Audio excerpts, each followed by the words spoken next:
धोरोमा बर'नि धोरोमा बाथौ बे बाथ्राखौ बयबो मिथियो। नाथाय उननि समावसो बर'नि गुदि धोरोमा मा होननानै सोंनानै बाथौ धोरोम होनना बुंनाय लादों। बेनि जाहोना जाबाय जोंनि धोरोमनिफ्राय गोबाङानो बास्लायलांनाय। बयखौबो ज' खालामनो थाखाय खालि बोलि खान्थिल' नङा, जोंनि गेजेराव गोबां गुरु खान्थिबो सोलिबाय। साफा सोरबा नायखांग्रा सोरबा गुरु ओंखारनानै बेयो बेबायदिनो सालायनो नागिरबाय थादों।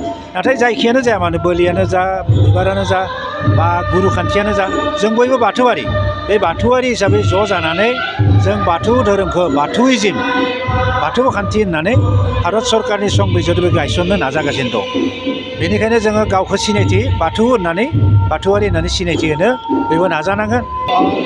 नंगौ, दुलाराय बाथौ गौथुमा दिनै गायसनथाय सान हाबाफारि फालिदों। दिनैनि दिना दुलाराय बाथौ गौथुमनि गायसनथाय सान।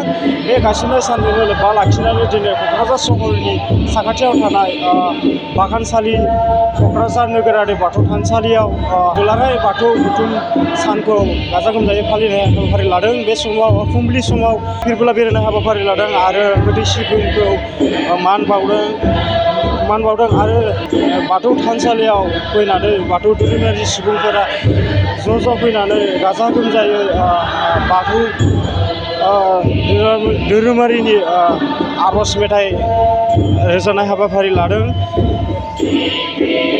बे समाव आङो भिडिअ जार्नालिस्ट बिथांखौ दिन्थिलांबाय थानो थाखाय खावलायदों। बे नुथायानो जाबाय बाथौ धोरोमारिफोरनि आर'ज बाथौ बोराइखौ गाबज्रिनाय।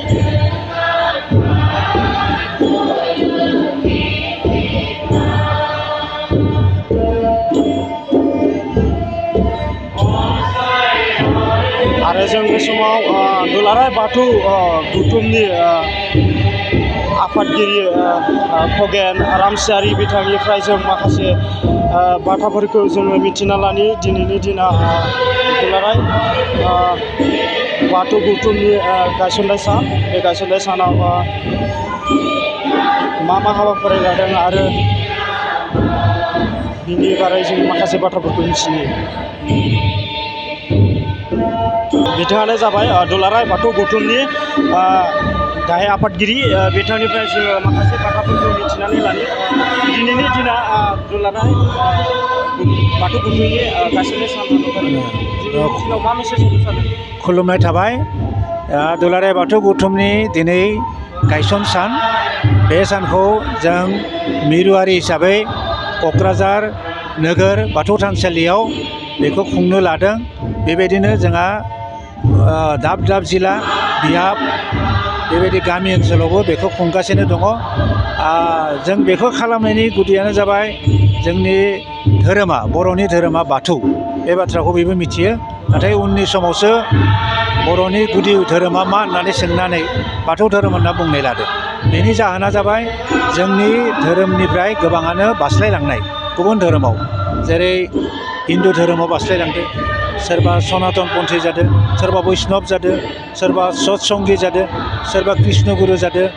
बेबायदिनो गोबाङानो खृष्टान जाहैदों, सोरबा साफा सानैया मुस्लिमबो जाहैदों।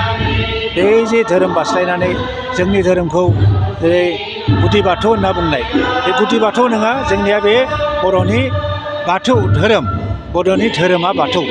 बेखौ गायसननो थाखाय आरो जोंनि गेजेराव गामियानो जा न'खरानो जा बियाबानो जा जोंनि समाजाव मोनसे आब्रुथि लाबोनो थाखाय, सिरिबांथि लाबोनो थाखाय, खौसेथि लाबोनो थाखाय, आखल आखु दानो थाखाय, सोलोंथाइ लाबोनो थाखाय बेखौ जोङो दा नाजादों।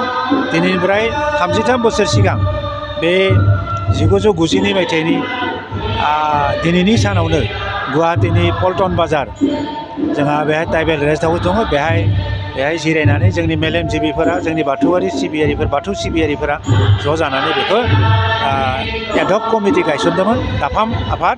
बेनि उनाव बे मायथाइयावनो रङियानि देउलकुसि होननाय गामियाव बेखौ जर'खा मोनसे जुथुम्मा लिंनानै बेखौ गायसननाय जादों। बे दिनैफ्राय दिनै 33 बोसोर जाबाय।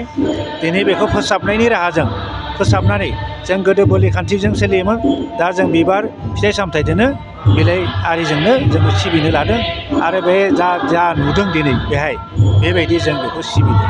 आरो जों रायजो राजानि गेजेराव बे मेसेजखौ बे खौरांखौ लाना थांनो नागिरदों जाहाथे बेबायदि जों सिरिबां जिउ खुंनो हायो बेबायदि समायना थानसालि लुनानै गोथार थानसालि लुनानै जों बयखौबो जोंनि धोरोमाव लाबोनो हायो बाथौ धोरोमादि मोननै पार्टआव जानानै दङ जेरै बोलि होनाय आरो बिबारनि बाथौ जानानै दङ बेनि बारै मा बुङो बेनि बागै जोङो बयखौबो ज' खालामनो थाखाय खालि बोलि खान्थिल' नङा जोंनि गेजेराव गोबां गुरु खान्थिबो सोलिबाय साफा सोरबा नायखांग्रा सोरबा गुरु ओंखारनानै बेयो बेबायदिनो सालायनो नागिरबाय थादों नाथाय जायखियानो जाया मानो बोलियानो जा बिबारानो जा बा गुरु खान्थियानो जा जों बयबो बाथौआरि बे बाथौआरि हिसाबै ज' जानानै जों बाथौ धोरोमखौ बाथौइजिम बाथौ खान्थि होननानै भारत सरकारनि संबिजिरबो गायसननो नाजागासिनो दं बेनिखायनो जोङो गावखौ सिनायथि बाथौ होननानै बाथौआरि होननानै सिनायथि होनो बयबो नाजानांगोन खौसे जानांगोन जोङो दुलाराय बाथौ गौथुमनिफ्राय रायजो राजाखौ जोंनि बाथौ सिबियारिखौ बयबो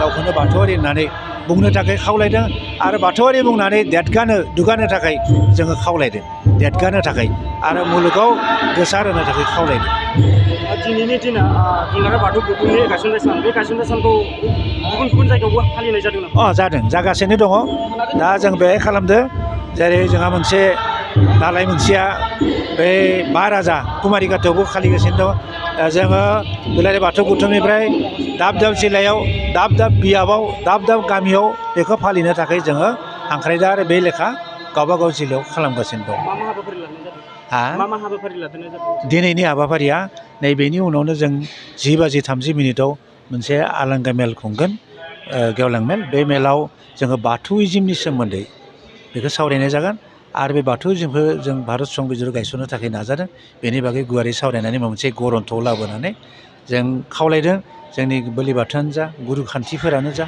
सब फैनानै ज' जानानै जों बाथौआरि हिसाबै जाहाथे मुलुगाव सिनायथि मोनो मुलुग दरबाराव गोसार होनो हायो बेखौनो जों दा हास्थायदों आरो नंगौ बिथांनिफ्राय जोङो बाथौ धोरोमनि बिसयै गोबां बाथ्राफोरखौ जों मिथिनो मोनबाय आरो नैबे हाबाफारि उननिफ्राय बाथौ धोरोमनि गेवलां सावरायमेल मेल हाबाफारि लानाय जागोन होननानै बिथाङा मिथिबाय आरो बेयाव गोबां बाथौ सिबियारि बिथांमोना फैनानै दिनैनि दिनाव गाजा गोमजायै बोराइ बाथौखौ आर'ज मेथाइजों गाजा गोमजायै बरायफैनाय हाबाफारि गोजोन्थों नोंथाङा सानाय सुनाय बेरामनि जेंनायाव दं नामा जुदि नोंथाङा देहायाव सानाय सुनायजों भुगिनांगासिनो अब्ला नोंथांनि थाखाय गोजोनथाव खौरां नोंथांनि थाखाय दं एसआइ निउर' थेरापि सेन्टार बे थेरापि सेन्टाराव नोंथाङा गोरलैयैनो सानाय सुनाय बेरामखौ फाहामथाय लानो हागोन ট্ৰিটমেণ্ট পাইছোঁ লগে লগে মোৰ মানে শৰীৰটো মানে একদম ফ্ৰী হৈ গৈছে খোজ কঢ়াত খুব অসুবিধা আছিলে চাইডটো মোৰ একেবাৰে মানে বহুত বেয়া আছিলে মানে খোজকাঢ়িব মানে ভালকৈ পৰা নাছিলোঁ ইয়াত মোটামুটি 3 দিন আহিয়েই মই ভালকৈ খোজকাঢ়িব পৰা হৈছোঁ सिं सानाय आफादावरि सानाय मोदोम जरा सानाय आइजोफोरनि जेंना खर' सानाय बायदि बायदि बेरामखौ बे सेन्टाराव फाहामनाय जायो एसआइ निउर' थेरापि सेन्टारा चिरांनि बेंटल सापागुरियाव दं बे सेन्टाराव थानानैबो फाहामथाय लानो हानायनि सुबिदा दं जुदि नोंथाङाबो फाहामथाय लानो लुबैदोंब्ला नैबे मबाइल नाम्बार 7620160459 नङाब्ला 9476977956 आव थोंजोङै जगाजग खालामनो हागोन